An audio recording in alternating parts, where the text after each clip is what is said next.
अस्सलाम वालेकुम नाज़रीन, मैं हूँ शहरी मलिक और आप मुलाहिज़ा फरमा रहे हैं उर्दू टीवी। दोस्तों, आज हम बात करेंगे कि पाकिस्तान की inter service intelligence agency ISI के लोगों के अंदर मारखोर का निशान क्यों मौजूद है।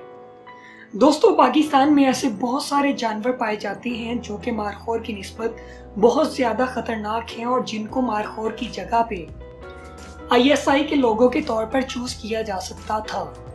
लेकिन मारखोर के अंदर ऐसी कौन सी खसूसियात पाई जाती हैं जिनकी वजह से मारखोर को ISI के निशान के तौर पर चूज करना पड़ा। दोस्तों, अगर आप इन तमाम सवालात के जवाबात जानना चाहते हैं तो जुड़े रहिए हमारी इस वीडियो के साथ। आइए चलते हैं। एक दफ़ा का जिक्र है कि एक बस्ती के करीबी पहाड़ पर एक मारखोर रहता था।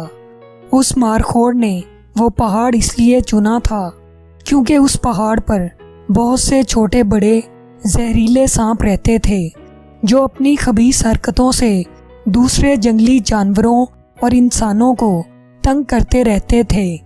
जैसा कि आप जानते हैं कि मारखोर सांप खा जाता है तो उन सांपों का वो शिकार किया करता था।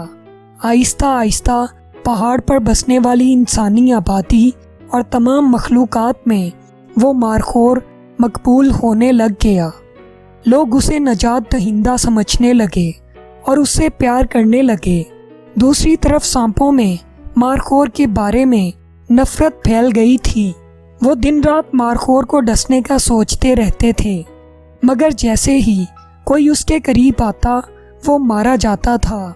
फिर जब कोई सांप मारखोर के हाथों मारा जाता तो ये बात उनके खानदानों में बड़ी इज्जत की बात समझी जाती थी।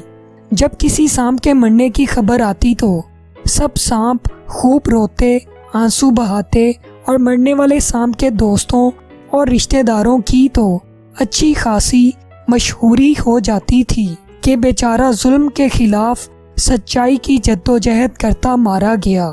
आहिस्ता आहिस्ता जब उन सांपों ने देखा कि मारखोर को बराह रास्त मुकाबला करके मारना नामुमकिन है तो उन्होंने एक खतरनाक मंसूबा बनाया।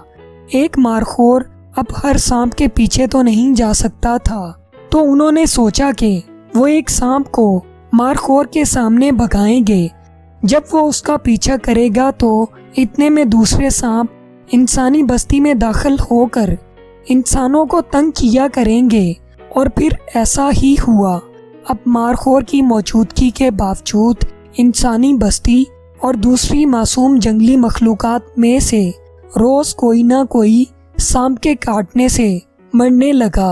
लोगों में सख्त गमो गुस्सा पाया जाने लगा।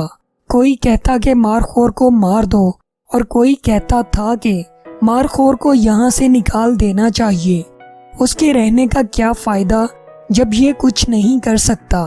कोई कहता कि इसको ज़िबा कर दो, इसके सींग बेच देंगे। जंगली जानवर भी बहुत परेशान थे कि आखिर ऐसा क्या हुआ कि हमारा प्यारा मारखोर इन सांपों को देख नहीं पा रहा। ऐसे में कुछ बर्फानी लोमड़ियाँ जो मारखोर का गोश्त खाने के ख्वाब देखती थीं और हमेशा नाकाम रहती थीं, मैदान में आ गईं। उन्होंने मारखोर के खिलाफ पूरी मुहिम चला डाली। हर तरफ शोर मचने लगा कि मारखोर का क्या फ़ायदा है।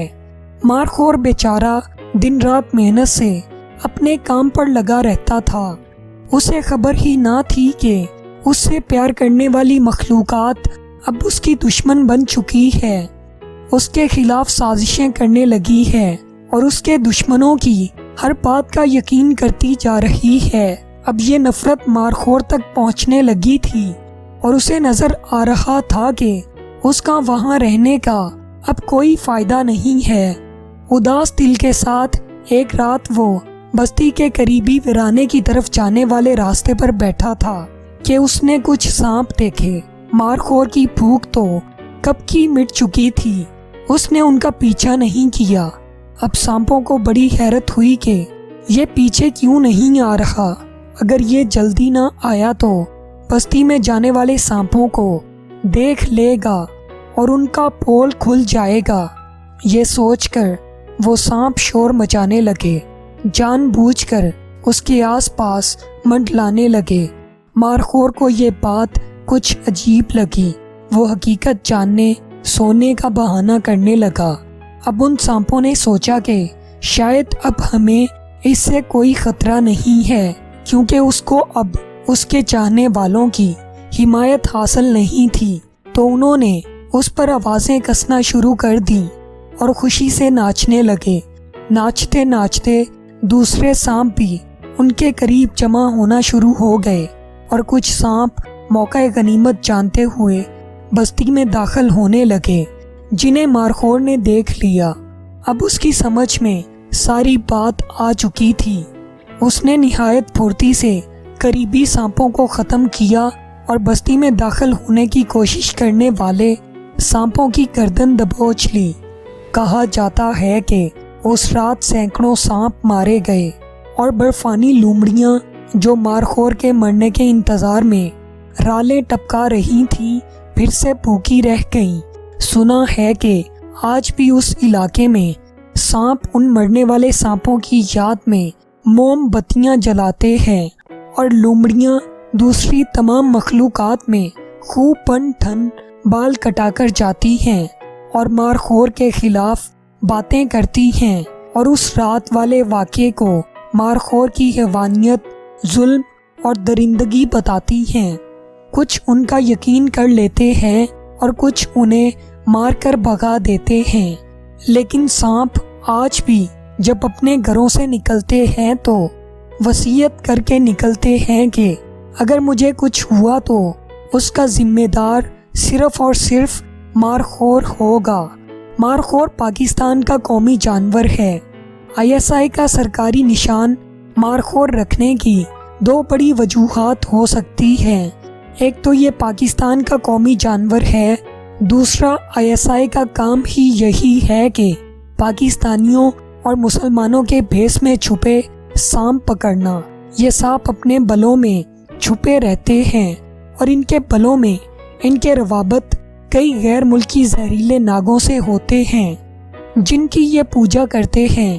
ایسے تمام سانپوں کے دل دہل جاتے ہیں جب یہ مارخور کو دیکھتے ہیں، اس لیے یہ کہتے ہیں کہ اگر ہمیں کچھ ہوا تو اس کا ذمہ دار مارخور یعنی کہ ISI ہوگی۔ دوستو، یہ تھی آج کی ویڈیو۔ اگر آپ کو ہماری انٹرسٹنگ اور انفارمیٹیو ویڈیوز پسند آتی ہیں تو ہماری ویڈیوز کو لائک، شیئر اور چینل کو سبسکرائب کرنا مت بھولیں۔ اللہ حافظ۔